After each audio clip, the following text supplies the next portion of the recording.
Hey guys, I've got another 3-minute blitz game for us to go ahead and take a look at. This one's a bit shorter because my opponent makes a very crucial mistake in the game. So you can see I'm getting close to 1300 elo. I'm on the upper side of 1200. This was actually the highest rated opponent that I've played to date. So let's go ahead and take a look and see what happens. So my opponent opens up with knight f3, so I go ahead and take space in the center with the move d5.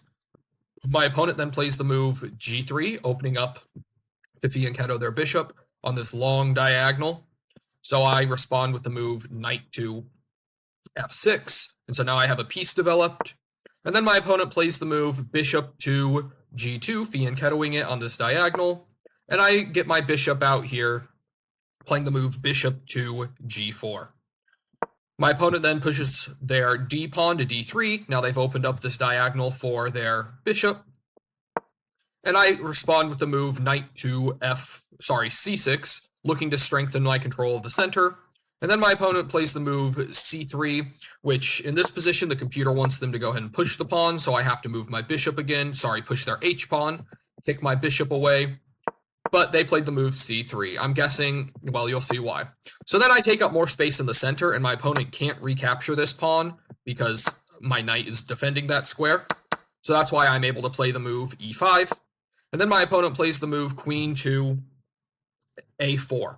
Now in this position, my knight is a little bit weak because the queen looks at it, and if they can get their knight to this square, then they'll be able to go ahead and have a double attack on my knight, so it's a bit weak. And yes, the queen is looking at the bishop, but the bishop is defended by this knight on f6, so I don't need to move it right now. And here I make a little bit of a mistake, and I try to open the center too early. And you can see that the evaluation went from me at about equal to a pretty big advantage for my opponent.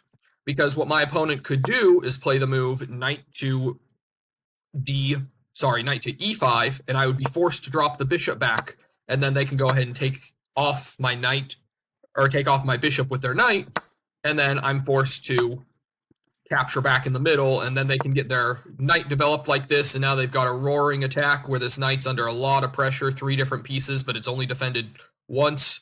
So that's what they should have done. That was my mistake. Now, my opponent doesn't find that, and they play the move pawn takes right here, taking the pawn and starting to open up the center. And I recapture with the pawn. It wanted me to recapture with the knight, because this time I could adequately defend my knight since I still have my light squared bishop. But I took back with the pawn. And now my opponent misses the crucial move. They play the move knight to d4. It should have been knight to e5, because then we get into that similar scenario as before, where they can take off my light squared bishop, and then we'll work from there. And you can see that it's plus 1.2 for my opponent. But by going this way, it doesn't give them as much flexibility, because now they're not attacking my bishop, and I do find the best move to drop it back. Now there is no knight takes bishop. That's the difference in these two moves. Here, the knight sees the d7 square, so it would be able to take off the bishop, but here the knight doesn't see the d7 square, so I'm able to get back in time to adequately defend my knight. And so they do decide to take off the knight, and this isn't the best for them, because now I get to take back with the bishop, and now their queen's under attack. They can't take back because obviously I'll just take back with the pawn. So they need to move it, and they move their queen over to c4. So what the computer wanted here was for us to trade queens and go into a position like this.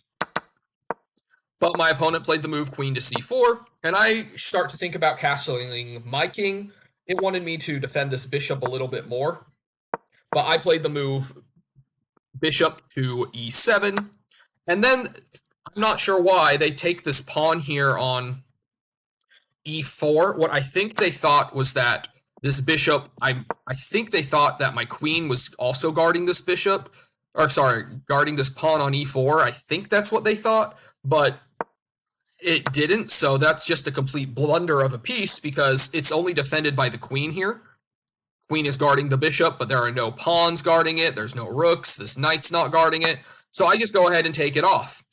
So that was a free bishop, and then my opponent plays the move queen to e4. And again, I'm not sure what they thought. because I was just able to take back with the knight here, and my opponent resigned the game. So even at the upper 1200 level, we still make mistakes like this, where we think a pawn is free, or we have enough attackers on it, and we end up losing the game. So make sure you're really counting your attackers when you're playing this, because now you can see we both have our dark squared bishops, we both have a knight and 2 rooks, but I'm simply up a queen. The evaluation says it's -6 for me, so I would go on to win the game, and it would probably be a pretty easy conversion. So make sure, once again, you're counting attackers. It's an important thing. How many pieces, or how many times is this defended? In this position right here, it was attacked twice, this pawn on e5, but it was also defended twice. You need to have at least one more attacker than defender before you can take a piece off. Otherwise, you're going to put yourself in a tough position. So hopefully you enjoyed the video. If you liked the video, go check out some other videos on the channel. I do more commentary, sometimes more live commentary games, and I break down and try to analyze what I was thinking and try to figure out what my opponent was thinking, go into why moves are mistakes and things like that. And of course, if you liked the video, make sure to leave a like. Make sure to drop your ELO, make any comments you want to comment, how we can all keep getting better at chess, and make sure to drop a sub for more. Hope you have a great day.